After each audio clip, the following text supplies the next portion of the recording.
Chers téléspectateurs, bonsoir et bienvenue dans cette nouvelle édition. À la une de l'actualité, plus que 2 jours avant l'ouverture officielle de la 11e édition des Jeux des îles de l'océan Indien, athlètes, fédérations de chaque discipline sont dans la dernière ligne droite. Le président de la République, Andry Rajoelina, leur a offert des équipements ce jour au stade Barea. Les joueurs et Madagascar sont prêts, a-t-il déclaré. Un reportage de Judika Ranjanirin et de Andra Zanjebe.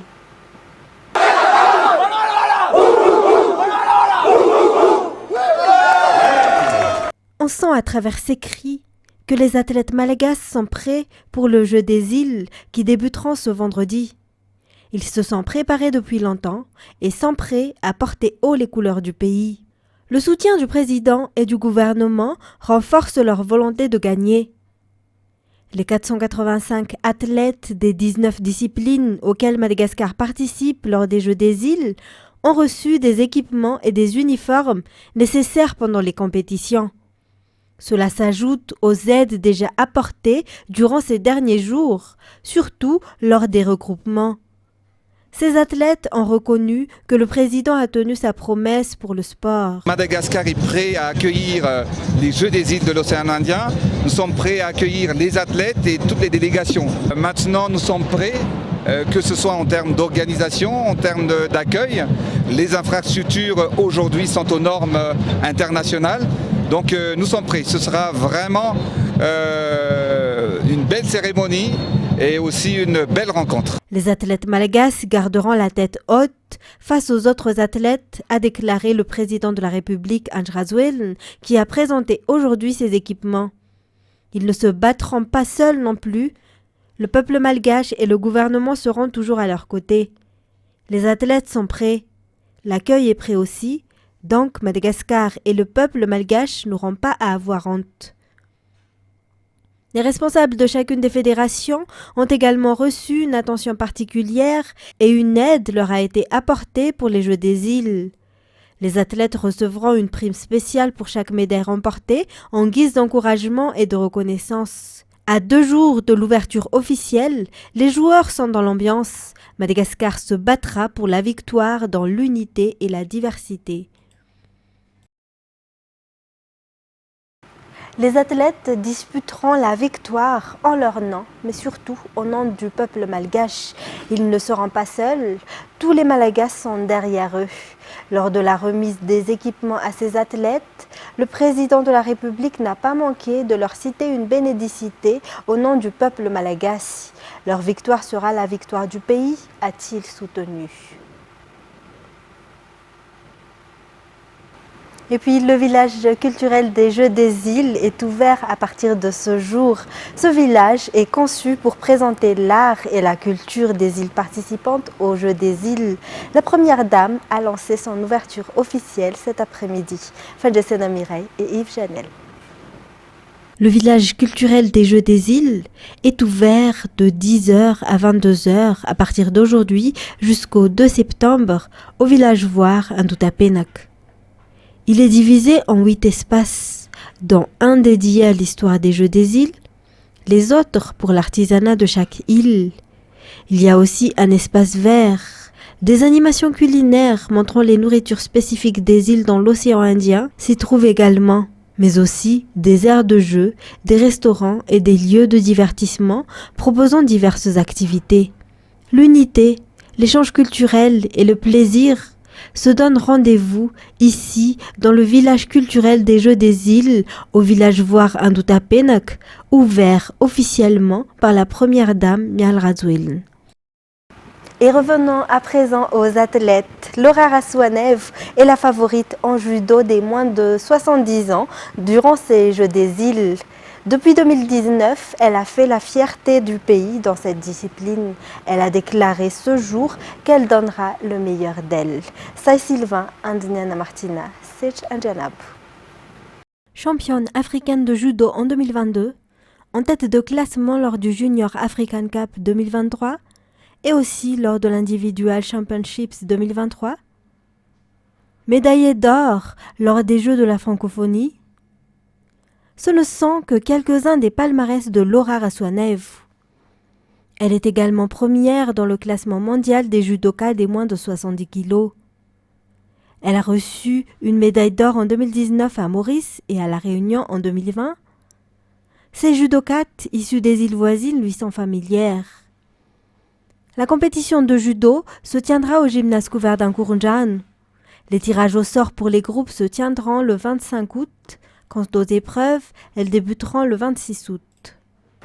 Et puis l'équipe nationale de basket, les Ankwai, promet de remporter les 4 médailles d'or en compétition lors de ces Jeux des îles, les entraînements intenses, les différentes compétitions qu'ils ont disputées, mais aussi les équipements sont leurs atouts.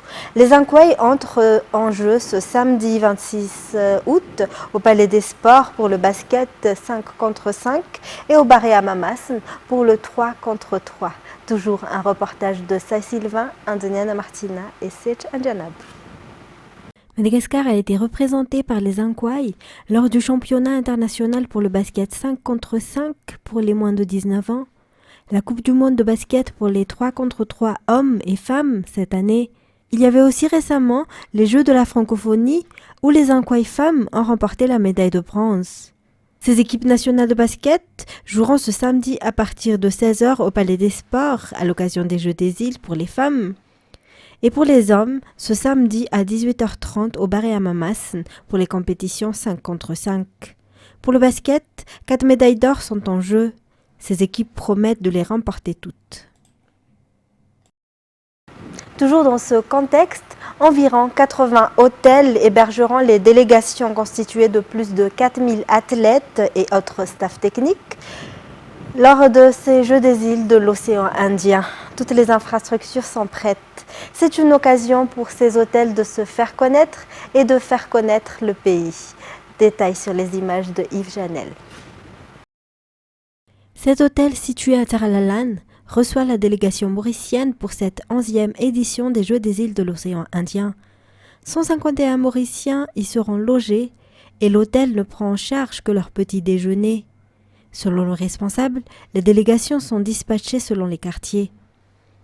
Au cœur de la ville, 60 délégations seront logées dans cet hôtel situé à Mbouida. La délégation malagasy est déjà sur place chez nous depuis 3 jours et là ils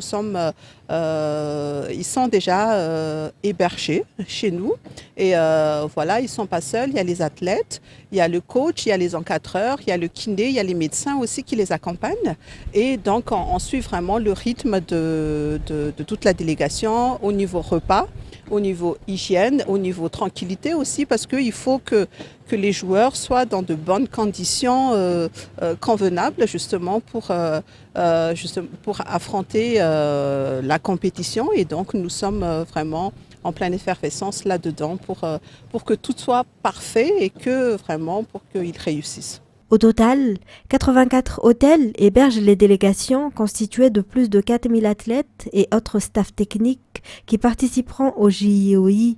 Ces hôtels ont répondu aux critères imposés par le COJI et le gouvernement. Selon ces responsables, 75% de leurs prestations ont été payées jusque-là. D'après le contrat qu'ils ont signé, les paiements se font en 2 tranches. Pour assurer la sécurité des invités, les éléments des forces de l'ordre sont visibles devant les hôtels 24 heures sur 24. Dans un tout autre sujet, un nouveau chapitre s'ouvre pour le gouvernement malagasy et Rio Tinto pour les 25 prochaines années. Les intérêts de la population et de l'État ont été particulièrement préservés par le président de la République à travers ce nouveau contrat signé hier au Novotel. Détails sur les images de Yves Janel. Un nouvel accord entre le gouvernement malgache à travers l'Omnis et Rio Tinto a été officiellement signé hier après approbation du Conseil des ministres en juin dernier et adopté par les membres des 2 chambres lors de leur session ordinaire. Cet accord apportera le développement dans la région d'Anous et pour le pays selon les consignes du président de la République. Qui va permettre aux communautés ainsi que la région de l'Anous, les Madagascar, de bénéficier de cet important investissement et de cette importante opération pour le sud de Madagascar, mais aussi pour le pays.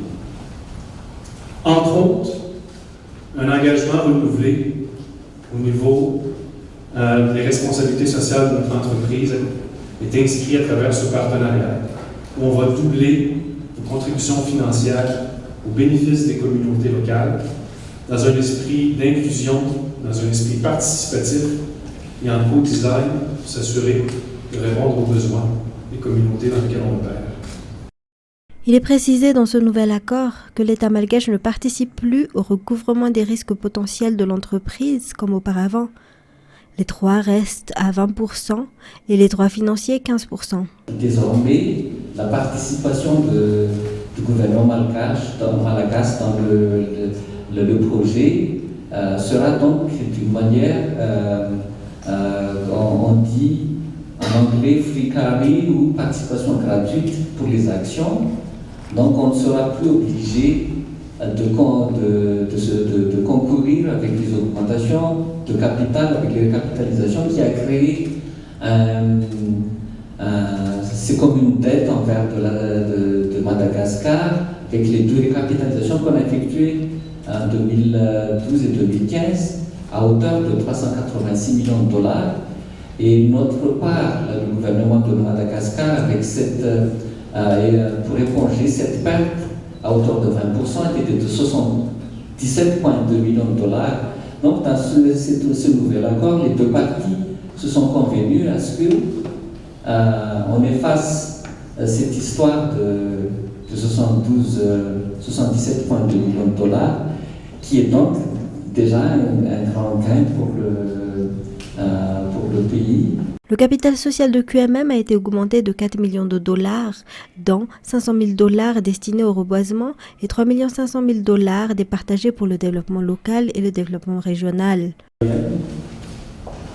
Et aussi, grâce à des projets comme la réhabilitation de 110 km de la route nationale 13, qui seront financés à même les dividendes émis par QMM à l'État cette année et par une contribution additionnelle de QMM à ce grand projet. Cet accord signé hier durera 25 ans.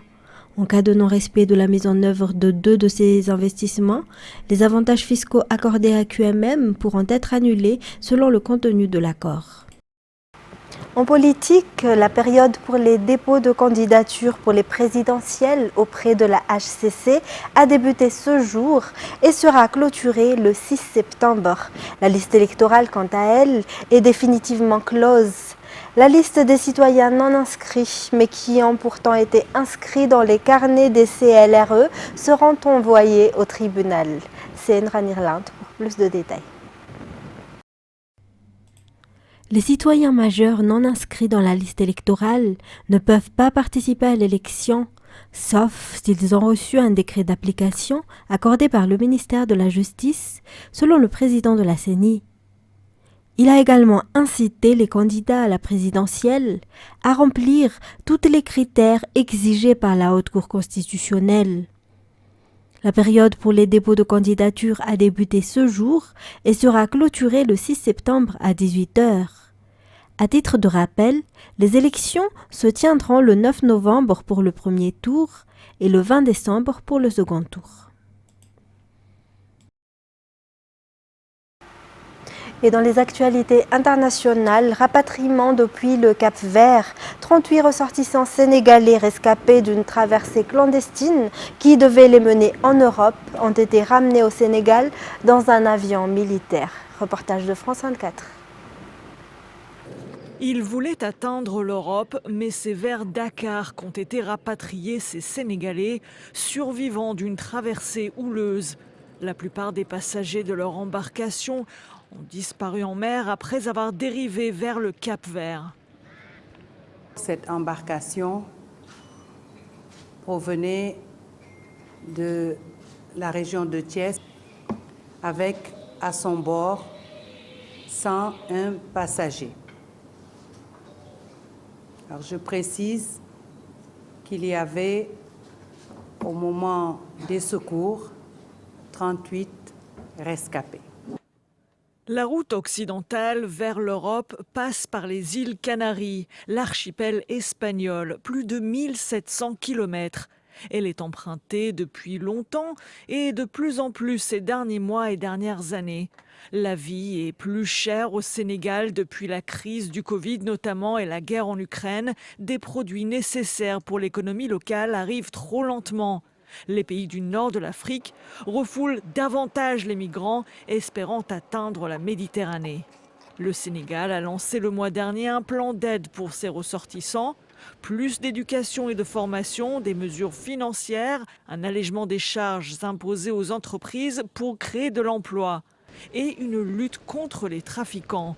Des mesures mises en place pour freiner les départs. Et les bombardements continuent en Ukraine, mais les projets pour contrer leurs effets aussi. Depuis plus d'un an maintenant, l'initiative citoyenne Repair Together rassemble des bénévoles qui visitent des villages sinistrés. Leur but, reconstruire les maisons et redonner un peu d'espoir à la population. France 24. Ce groupe de bénévoles est venu passer le week-end à Lukashivka, un village de la région de Tcherniv. Avec l'organisation Repair Together, Reconstruire ensemble, ils sont plus d'une centaine venus des 4 coins du monde pour reconstruire les maisons détruites par les bombardements russes, comme celle de Nadia. L'an dernier, cette retraitée qui a survécu à l'occupation russe a tout perdu. Nous n'avons pas vu la maison brûler. Nous étions réfugiés dans la cave pendant 2 jours. Avec les bombardements, on ne pouvait pas sortir. Nous avons déménagé dans la dépendance et on a encore été bombardés. Mon mari a été tué. Maintenant, nous construisons une nouvelle maison, comme ça mon petit-fils pourra venir me rendre visite, pour que je ne sois pas seule. C'est parce qu'il a été touché par le sort des Ukrainiens qu'Owen est venu ici. Cet Irlandais charpentier de métier partage son expertise au sein de Repair Together depuis plusieurs semaines. Ce n'est pas un travail facile. Il fait chaud, on vit dans des tentes, mais c'est agréable et gratifiant. On construit des maisons pour des gens qui en ont vraiment, vraiment besoin. Et c'est aussi émouvant parce qu'on voit ces gens tous les jours, les conditions dans lesquelles ils vivent, leurs difficultés. Et on ne peut pas s'empêcher de se dire on doit construire plus de maisons. Avant de venir sur le chantier, la plupart des bénévoles n'avaient aucune expérience dans la construction. Katia, ukrainienne vivant à Paris, a quitté son travail dans le marketing pour participer au projet. Ça me fait vraiment plaisir de pouvoir rebâtir ma région, participer aussi à quelque chose qui est bien plus grand que juste pour soi. C'est plus grand que tout et ça permet aussi de voir à quel point les villageois comptent sur notre aide. Et ça permet aussi de marquer les esprits, retracer l'histoire et aussi mettre un point d'honneur sur le fait que ensemble, on peut rebâtir. En fin de journée, les bénévoles font enfin une pause. Repair Together, c'est aussi un moment de partage avec ce soir un concert, l'occasion d'apprécier un moment de détente si précieux dans un pays en guerre. Et pour terminer, l'Inde s'apprête ce jour à faire atterrir sa fusée non habitée sur la Lune. Un moment historique pour le pays le plus peuplé du monde qui espère rejoindre le club très fermé de ceux ayant réussi un alunissage contrôlé 4 ans après une tentative ratée. France 24. C'était le 14 juillet dernier. La fusée indienne Chandrayaan-3 s'envolait direction l'espace sans humain à bord. 40 jours après, elle approche désormais du grand moment de vérité, son alunissage, prévu ce mercredi. À quelques heures de cet événement, l'agence spatiale indienne a publié ces images enregistrées par l'atterrisseur. La navigation semble se dérouler sans encombre. Il s'agit d'un événement capital pour l'Inde et d'une étape très importante en termes d'exploration spatiale. Les opérations de désamorçage ont été couronnées de succès jusqu'à présent et nous attendons avec impatience les opérations finales de l'atterrissage le 23 au soir. La dernière tentative d'alunissage entreprise par New Delhi remonte à 2019. Elle s'était soldée par un échec. La sonde s'était à l'époque écrasée sur la surface lunaire après une perte de contact à la toute dernière minute. Cette fois, les scientifiques indiens sont confiants, car de nombreuses corrections ont depuis été apportées. S'il réussit, cet alunissage serait une première historique pour l'Inde. Ce serait aussi la première fois qu'un programme spatial se pose sur le pôle sud de la Lune, jusque-là peu exploré. Il pourrait abriter de l'eau sous forme de glace. Dimanche dernier, c'est la sonde russe Luna 25 qui s'est écrasée alors qu'elle faisait route vers la même zone. Ce programme spatial a beau être doté d'un petit budget, il est aujourd'hui une source de fierté nationale en Inde. Pays qui pourrait devenir ce mercredi le 4e, après la Russie, les États-Unis et la Chine, à poser un engin spatial sur la Lune. Et c'était les points essentiels de cette édition. Mesdames et messieurs, merci à vous de l'avoir suivi. Restez avec nous pour la suite de notre programme, la série Dynastie. Quant à moi, je vous retrouve demain pour de nouvelles éditions. Au revoir.